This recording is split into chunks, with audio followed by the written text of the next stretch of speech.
दोनों में, पैलेटिव और हॉस्पिस में, दोनों में बहुत छोटा सा अंतर है, बहुत छोटा सा अंतर। ठीक है, याद रखना। अब मैं बता रहा हूँ, उसको अच्छे से सुनो। देखो, पैलेटिव केयर किसको देते हैं? देखो, पैलेटिव केयर उनको देते हैं जिनकी बीमारी बहुत लंबी चलेगी। ठीक है, वो ठीक तो नहीं हो सकते पर बहुत लंबी चलेगी इनकी बीमारी। ठीक है, जैसे मैं आपको बताऊँ, कैंसर पेशेंट है। ठीक है, अब अभी हमने कैंसर पढ़ा है तो कैंसर के बारे में बताता हूँ। अच्छा, कैंसर होता है लंग का।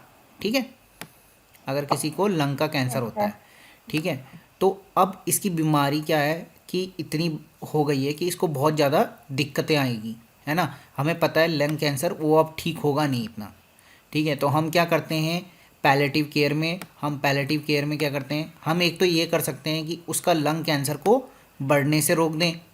ठीक है, या फैलने से रोक लें, या तो उसका साइज़ बड़ा होने से रोक लें या फैलने से रोक दें। ठीक है, तो हमें पता है कि इस बंदे को अब जब तक ये मरेगा नहीं तब तक इसको क्या चाहिए, केयर की ज़रूरत है। ठीक है, ठीक है, तो उसी को कहते हैं हम पैलेटिव केयर। समझे? लंबी, जिसकी बीमारी बहुत लंबी चलने वाली है उसको हम देते हैं पैलेटिव केयर। और इसमें क्या करते हैं कि इसका भी काम ऐसा ही होता है जैसा हॉस्पाइस का काम होता है। इसमें क्या करेंगे पैलेटिव केयर में कि पेशेंट को क्या बोलें, बचाएंगे, इन्फेक्शन से बचाएंगे, उसको एंटीबायोटिक देंगे, उसको पेन हो रहा तो उसको पेन किलर देंगे। ठीक है, उसको उसको नौजिया वॉमिटिंग हो रही तो उसको एंटी एमेटिक देंगे। ठीक है, अगर उसको क्या हो रहा है, और क्या क्या होता है, गुड न्यूट्रिशन देंगे। ठीक है, उसको क्या जब देंगे, पेन होता है, हाँ, स्वेलिंग होता है। स्वेलिंग हो रहा तो उसके ड्रेसिंग करेंगे। ठीक है, ये सारी चीज़ें हम करते हैं ब्लड भी पैलेटिव कम केयर में। होता है। समझ रहे हो? ये हो गया हमारा क्या, पैलेटिव केयर। अब हॉस्पिस केयर होता है। हॉस्पिस केयर क्या होता है? हॉस्पिस केयर क्या होता है? इसमें होता है जैसे कि प्रीति ने बताया कि इसमें जो पेशेंट की लाइफ एक्सपेक्टेंसी है वो कितनी रहती है, बहुत कम रहती है। लेस देन लाइफ एक्सपेक्टेंसी मतलब कि कब तक जिएगा। इससे ठीक है, इससे ठीक है, तो इसकी लाइफ एक्सपेक्टेंसी कितनी होती है, साल भर के अंदर मर जाएगा पेशेंट। तो उनको हम देते हैं हॉस्पाइस केयर। अब उनको ट्रीटमेंट का कोई फ़र्क नहीं पड़ेगा। ठीक है, समझ रहे हो कि इसको हम कोई भी ट्रीटमेंट दे दें अब ये बचेगा नहीं। समझ गए? ये बात पेशेंट को पता होती है, पेशेंट के फैमिली मेम्बर को पता होती है। और इसको हम कहते हैं हॉस्पाइस केयर। ये देते हैं हम एंड ऑफ लाइफ, जब तक पेशेंट मर नहीं जाता और जब तक वो डायग्नोस नहीं हो गया। ठीक है, जब तक उसका पता चल गया कि अब इसके पास इतने महीने हैं, 2-3 महीने या 6 महीने हैं, उस टाइम पे हम देते हैं hospice care. Hospice care India में नहीं होती है, ये नया कॉन्सेप्ट है और ये होती है फॉरेन में बहुत ज़्यादा होती है, हमारे यहाँ बहुत कम होती है ये। बल्कि पैलेटिव केयर में क्या था, साथ साथ इलाज भी चल रहा था, अच्छा। जी सर। कैंसर पेशेंट का क्या चल रहा था, कीमो चल रही थी प्लस पैलेटिव केयर चल रहा था। अच्छा, डायलिसिस पेशेंट का डायलिसिस चल रहा था, किडनी पेशेंट का डायलिसिस चल रहा था, प्लस उसको ये सब केयर पैलेटिव भी। केयर भी दे रहे थे हम। समझ में आया? Yes sir. दोनों में काम वही करते हैं। दोनों में क्या करेंगे, एंटीबायोटिक देंगे दवाई। इन्फेक्शन के लिए, और क्या देंगे, खाना देंगे अच्छा, गुड न्यूट्रिशन देंगे, और क्या देंगे, दर्द के लिए पेन मेडिकेशन देंगे। ठीक है, यस एंजाइटी सर। डिप्रेशन के लिए हम उसको हेल्प करेंगे। ठीक है, अगर जी डिप्रेशन सर। में सपोर्ट देंगे, ये सब चीज़ें। सीवियर, सीवियर मतलब क्या होता है, सीवियर सर, जब किसी को ज्यादा ही सीवियर पेन हो रहा है, मतलब बहुत ज्यादा गंभीर, ऐसे करके बोलते हैं ना बहुत, हम लोग, सीवियर पेन है, ज्यादा हाँ, ही पेन है ऐसे गंभीर करके। गंभीर पेन, बहुत ही ज़्यादा, सही बोल रहे हो, गंभीर। तो यस सर। हमें किसी भी चीज़ को कम गंभीर बनाने को हम कहते हैं पैलेट। ठीक है, समझ में आया?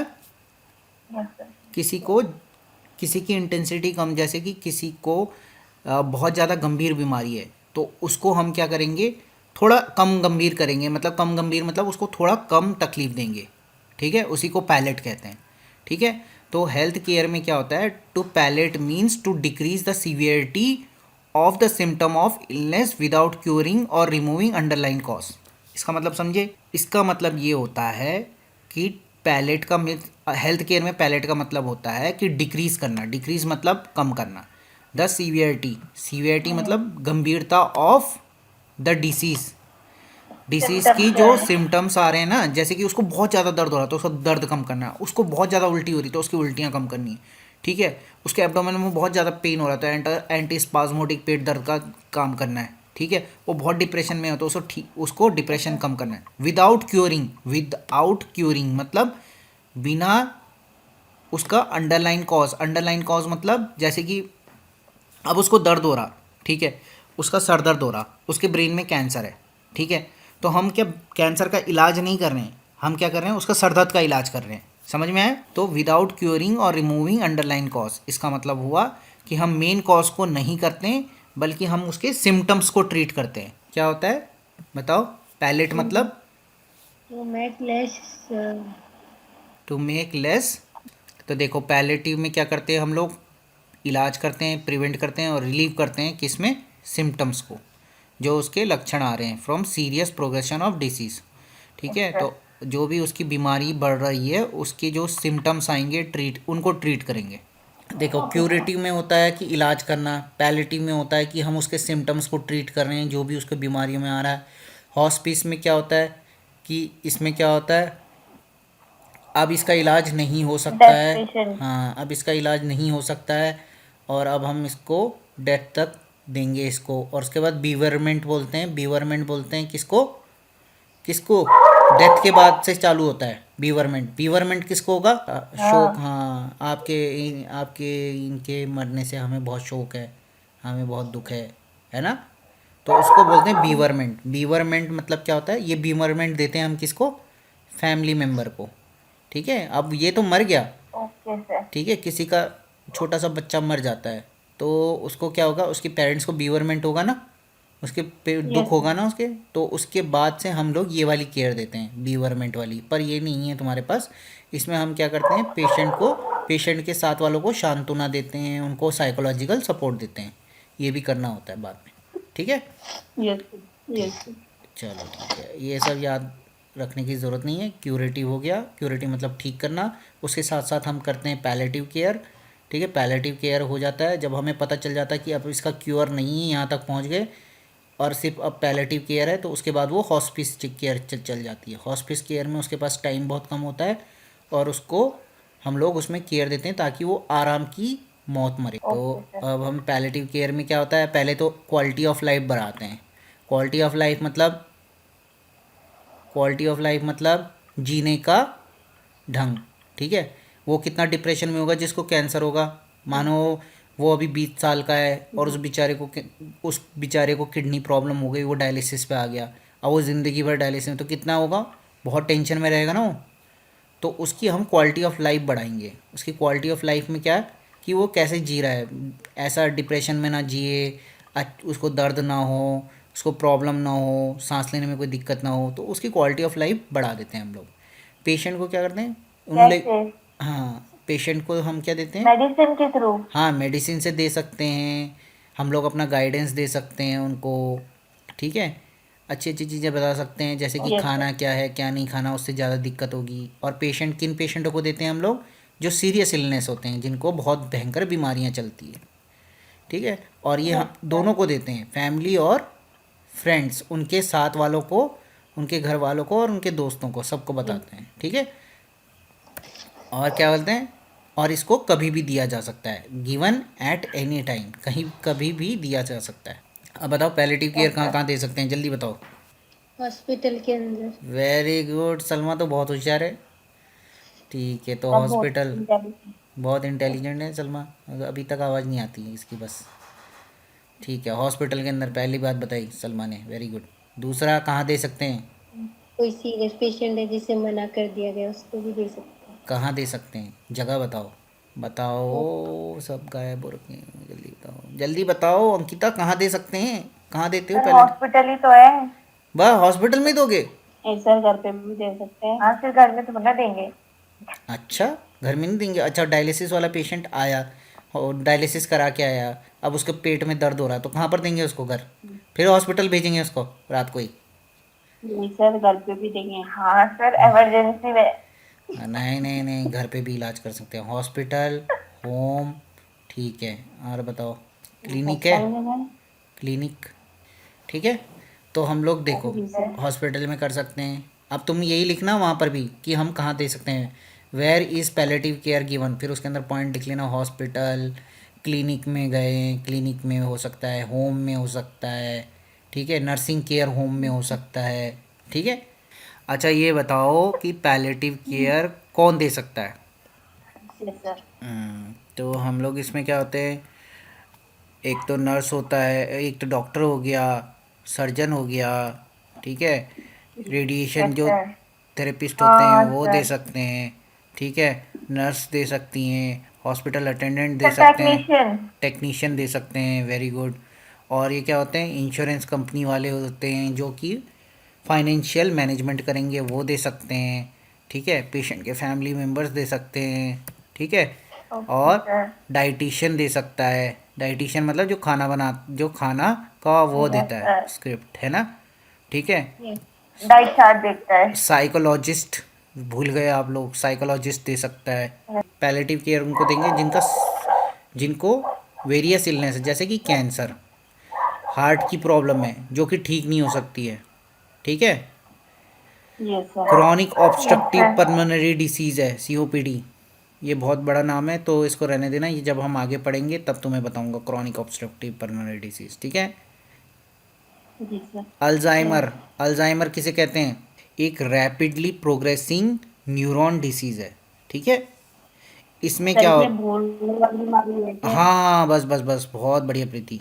इसमें क्या करता है बंदा, सब चीज़ भूलने बैठ जाता है। मर अगर किसी जाता है। किसी का ऑर्गन फेलियर है, जैसे किडनी फेलियर हो गया जिसमें डायलिसिस देते हैं, हार्ट फेलियर हो गया, लीवर फेलियर हो गया, इनके पास भी कम टाइम है, तो इनका हम साथ साथ यस। ट्रीटमेंट भी करते रहते हैं और साथ साथ हम लोग क्या करते हैं, पैलेटिव केयर भी देते रहते हैं। तो इन लोगों को हम पैलेटिव केयर देते हैं, समझ में आया। अब यस किन सर। किन एरिया में हम लोग काम कर सकते हैं पैलेटिव में, ठीक है। तो ये चीज़ें तो तुम्हें पता ही है पहले से, है ना, बताई जी हुई है सर। मैंने, कि पहले तो हम लोग क्या कर सकते हैं, उनका सिम्टम रिलीव कर सकते हैं, ठीक है, जी सिम्टम सर। रिलीव कर सकते हैं, ठीक, समझ में आया इतना। सिम्टम रिलीव में क्या करेंगे, क्या करेंगे बताओ, बताओ। Pain management.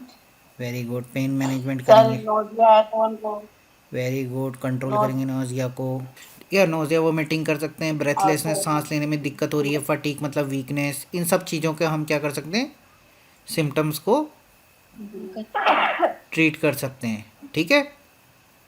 सर ये डिस्कसिंग सिम्टम। डिस्ट्रेसिंग, डिस्ट्रेसिंग मतलब बहुत ही परेशान करने वाला, जैसे अदर डिस्ट्रेसिंग सिंड्रोम, मतलब बोल रहा है कि सब चीज़ तो नहीं लिख सकते हैं ना हम इसमें, नोजिया लिख लिया, पेन लिख लिया, वॉमिटिंग लिख लिया, ब्रेथलेसनेस लिख लिया, ये लिख लिया, फटीग लिख लिया, अब हम बोलेंगे डायरिया, वॉमिटिंग, डायरिया, कॉन्स्टिपेशन, ये सब चीज़ें तो अदर डिस्ट्रेसिंग में आ जाएगा।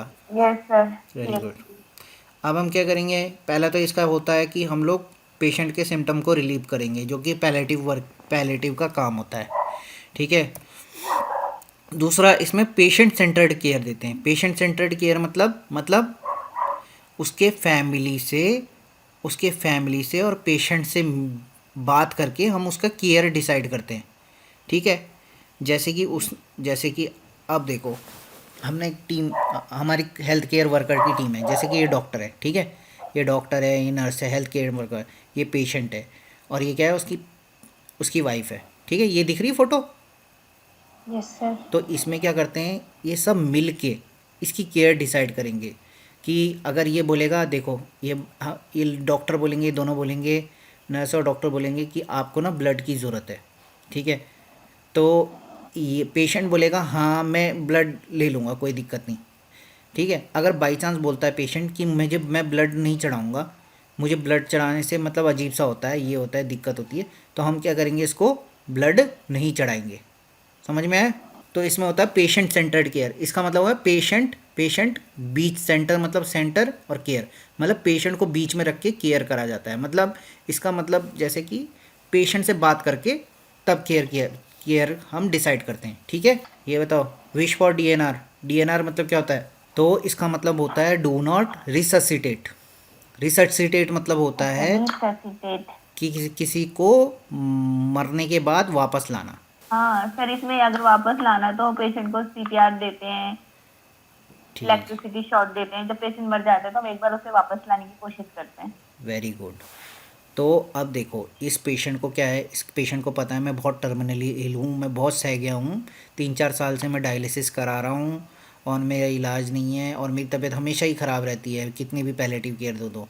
तो ये क्या देगा लास्ट में, अपने एक कंसेंट देगा, लिख के देगा कि अगर बाई चांस, मैंने क्या बोला था, पेशेंट तब तक नहीं मरेगा जब तक, जल्दी जब बताओ, तक स्ट्रेट लाइन में आएगी, उसकी हार्ट रेट 0 नहीं हो जाती, समझे? हार्ट रेट बंद नहीं हो जाती जब तक। समझे सलमा? मतलब वो बोलेगा कि मेरे को रिससिटेट नहीं करना, मुझे मतलब मैं मर गया तो मुझे वापस नहीं लाना है। तो हम वापस कैसे लाते हैं किसी मरीज को जिसकी हार्ट रेट बंद हो जाती है? सीपीआर। इलेक्ट्रिसिटी देके या तब सीपीआर हम, देके। हाँ तो ये इसको क्या कहते हैं सर, प्रीति इसको क्या कहते हैं, जल्दी बताओ। सीपीआर देना सर। ठीक है, मल्टी डिसिप्लिनरी टीम। इसका मतलब क्या हुआ, मल्टी डिसिप्लिनरी बहुत बार सुना होगा। मल्टी डिसिप्लिनरी मतलब बहुत सारे हेल्थ केयर वर्कर की टीम जो कि अलग अलग काम करती हैं, वो एक साथ मिलके एक पेशेंट की केयर करती यस है, सर। उसको कहते हैं हम लोग मल्टी डिसिप्लिनरी टीम। एक साथ जब टीम आ जाएगी ना, बहुत सारे डिसिप्लिनरी मतलब अलग अलग प्रोफेशन, प्रोफेशन तो एक ही है मतलब हेल्थ, पर उसमें अलग अलग वो डिपार्टमेंट, उनको बोलते हैं मल्टी डिसिप्लिनरी। पेशेंट को देखने कौन आएगा, सारी टीम आएगी, जैसे नर्स, डॉक्टर, ठीक है, रेडियोलॉजिस्ट, ठीक है, डाइटिशियन, साइकोलॉजिस्ट, पूरी टीम होती है जो मैंने पहले बताया था तुम्हें, है ना, बताया था। HA, yes sir. Hospital attendant. चौथा हो गया share decision making. Share decision making मतलब, शेयर्ड मतलब शेयर करना, शेयर करना, डिसीजन मेकिंग मतलब उसके डिसीजन जो भी होगा उसमें सब लोग इकट्ठा होंगे। जैसे कि ये दादी है, ठीक है, ये इसकी सर उसके पोती है, फैमिली मेंबर भी। हाँ, हाँ। तो ये सारे लोग आपस में बैठेंगे, ये डॉक्टर होगी, ये बताएगी कि आपको एक कीमो की ज़रूरत है, एक्स्ट्रा कीमो की ज़रूरत है। तो इसकी मदर बोलेगी मुझे नहीं करना है, इसके पापा, इसके मतलब हस्बैंड बोलेंगे नहीं तुम करो, ठीक है, ये भी बोलेगी मम्मी आप करो, ठीक है, ठीक है, तो पर ये बोलेगी मुझे बहुत दिक्कत हो रही है मैं नहीं कर सकती। फिर ये लोग इससे समझाएंगे, ये भी समझाएंगे, ये भी समझाएंगे, तो क्या पता ये मान जाए, अगर ये नहीं मानेगी तो नहीं देंगे, ठीक है। तो इसमें क्या होगा, यस सर। सबका यस सर। डिसीजन लिया जाएगा, सबका डिसीजन, ठीक है। तो लास्ट में किसके ऊपर होता है, लास्ट में किसके ऊपर होता है ये, पेशेंट के ऊपर। पेशेंट और उसकी फैमिली के ऊपर होता है। Care team facilitate discussion with the patient and their family. तो हेल्थ केयर जो टीम होगी वो क्या करेगी, डिस्कशन करेगी फैमिली और family member say about the disease progression, कि तुम्हारी बीमारी कितनी फैल गई है, उसके क्या ट्रीटमेंट है और क्या गोल ऑफ केयर है, मतलब हम केयर क्या क्या करना चाहते हैं। तो ठीक है, ये सब हम क्या करेंगे, डिस्कस करेंगे फैमिली मेम्बर के साथ। ये सब हम पैलेटिव केयर में करते हैं, समझ में आया? ठीक है। Okay sir. इमोशनल और साइकोलॉजिकल सपोर्ट देंगे, ठीक है, यस सर। यस क्योंकि सर। हेल्थ केयर हाँ टीम को, देंगे। हाँ, काउंसलिंग करेगी, इमोशनल सपोर्ट देगी, resources to help and cope up with stress. Resources मतलब कि वहाँ पर जो डॉक्टर होगा वो कोप अप करने के लिए देगा stress, anxiety, grief and with illness, ठीक है। तो ग्रीफ मतलब यस होता सर। है कि दुख, एंग्जाइटी मतलब होती है घबराहट, स्ट्रेस मतलब होता है अ, परेशानी। तो इन सब चीज़ों के लिए हम क्या करेंगे, परेशानी, हाँ। ठीक है, इन सब के लिए हम क्या देंगे, इमोशनल एंड साइकोलॉजिकल सब, ठीक है। Continuity of care, continuity care मतलब कि केयर कंटिन्यू रखना जो है, कब हम तक चला रहे हैं साथ साथ। कंटिन्यू करना है केयर, कब तक, जब से कब पेशेंट तक, जब तक पेशेंट डायग्नोस एंड हुआ ऑफ है, लाइफ। डायग्नोस हुआ है और जब तक मर नहीं जाता, ठीक है, तब तक हम कंटिन्यू करेंगे अपनी पैलेटिव केयर को। तो लास्ट में एक समरी टाइप की है कि पहले तो ये क्वालिटी ऑफ लाइफ बढ़ाएगा पैलेटिव केयर, इसका मेन काम यही होता है पैलेटिव सिम्टम्स को कम करना, कम्युनिकेशन करना, कम्युनिकेशन अमंग ट्रीटिंग फिजिशियन, सबके साथ कम्युनिकेट करना, कोऑर्डिनेट करना है सबके साथ, मेडिकल और सपोर्टिव सर्विसेज के साथ, ठीक है। मेडिकल और सपोर्टिव सर्विसेज मतलब जैसे मेडिकल में क्या हो गया, एक्सरे वेक्सरे हो गया, सपोर्टिव में क्या हो जाएगा, सपोर्टिव में क्या हो जाएगा, बाकी चीज़ें जैसे कि डाइट, ये सब चीज़ें, ठीक है, मिल के काम करना है, कोऑर्डिनेट करना है, और पेशेंट डिसीजन मेकिंग और उसके केयर को हम लोग असिस्ट करेंगे, जो भी पेशेंट बोलेगा उसके हिसाब से करेंगे। और सपोर्ट फॉर केयर गिवर, ठीक है, जो भी उसको केयर दे रहे हैं उनको सब। अब हम जा रहे हैं हॉस्पिस केयर की तरफ, ठीक है। हॉस्पिस केयर किसको देते हैं जल्दी बताओ, यस सर। सलमा बताओ। सर जो पेशेंट मरने वाले होते हैं, मतलब बिल्कुल। पेशेंट एक लॉन्ग सफरिंग इलनेस है उसको और उसकी जल्दी डेथ होने वाली है, कि hospice care is given to the patient whose life expectancy is less than 6 month या लेस देन अ ईयर, ठीक है। लाइफ एक्सपेक्टेंसी मैंने बताया था ना कि जीना कितने समय तक जी सकता है। तो मैं छोटा वाला लिख रही हूँ, hospice care is given to the patient whose life expectancy, expect बोलो ना, इन द एक्सपेक्ट। 6 मंथ। हाँ, लेस देन 1 ईयर लिखो, लेस देन 1 ईयर लिखो, 6 मंथ नहीं लिखो, 1 ईयर लिखो। अच्छा, हॉस्पिस कहाँ कहाँ दे सकते हैं, जैसे हमने उसमें लिखा था कहाँ दे सकते हैं हॉस्पिस। हॉस्पिटल में सर, हॉस्पिटल, हॉस्पिटल में, अच्छा हॉस्पिटल में हम लोग क्या करेंगे, ट्रीटमेंट भी देना नानी पड़ेगा होम ना। में। हाँ, नानी घर होम, घर में दे पे। सकते हैं, देखो घर में दे सकते हैं, नर्सिंग केयर होम में दे सकते हैं, ठीक है। पर हॉस्पिटल में हम नहीं देते हैं हॉस्पिस केयर ज़्यादातर। क्यों नहीं देते हैं, देखो। क्योंकि ट्रीटमेंट नहीं दे क्योंकि सकते। पेशेंट लिमिटेड है ना, वो हाँ, और इनका ट्रीटमेंट तो करना नहीं है हमें, है ना। सर तो इनके लिए बनाया गया है हॉस्पाइस होम, हॉस्पिस होम, ठीक है। हॉस्पिस होम अलग होते हैं, हॉस्पिटल से अलग होते हैं, ओके सर। ठीक है। तो नर्सिंग केयर होम या हॉस्पिस होम या अपने घर में भी दे सकते हैं, पर हॉस्पिटल नहीं जाते हैं हॉस्पिस केयर के लिए। अब मैंने जो लास्ट में बताया था बीवरमेंट, बीवरमेंट मतलब क्या होता है, बीवरमेंट सपोर्ट, कि जब hospice extended to support family member even after patient death, की डेथ के बाद हम लोग क्या करते हैं, पेशेंट को बीवरमेंट सपोर्ट, हाँ, कि जो हमें क्या करना है, सिर्फ पेशेंट जब तक मर जाता है तब तक नहीं, जब पेशेंट मर जाता है उसके बाद उसके फैमिली मेम्बर को हमें सपोर्ट करना है इमोशनली, मेंटली, ठीक है। अब देखो हॉस्पिस केयर में तुम्हें सेम यही लिखना है, ठीक है, याद रखना आगे यही चीज़ लिखोगे। अब यहाँ पर सिर्फ यही लिखोगे, area where hospice care work, किन किन जगह पे हॉस्पिस केयर काम करना है हॉस्पिस में, तो वही लिखोगे। रिलीफ ऑफ सिम्टम करोगे उसमें भी सेम करोगे। Yes sir. Very good. Patient centred care करोगे, यस सर। है ना। इसमें से सिर्फ डीएनआर हटा देना, क्योंकि उनमें हम लोग वैसे भी हम उसको बचाएंगे नहीं। यस सर, क्योंकि वो पहले से ही हाँ, पता है हमें पता हमको। है, हाँ ठीक है। मल्टी डिसिप्लिनरी टीम रहेगी उसमें भी, यस सर। सारे लोग रहेंगे उसमें हेल्प करने वाले, यस सर। नर्स रहेंगे, डॉक्टर रहेंगे, सब लोग रहेंगे वहाँ पर। फिर शेयर डिसीजन मेकिंग होगा, पेशेंट को क्या क्या करना है क्या क्या नहीं करना है सब बताएंगे, बात करेंगे उससे। Very good. हाँ जी सर। इमोशनल सपोर्ट देंगे उस फैमिली मेम्बर को और उसको भी। Yes sir. Very good. Continuity care करेंगे उसकी जब तक वो मर नहीं जाता।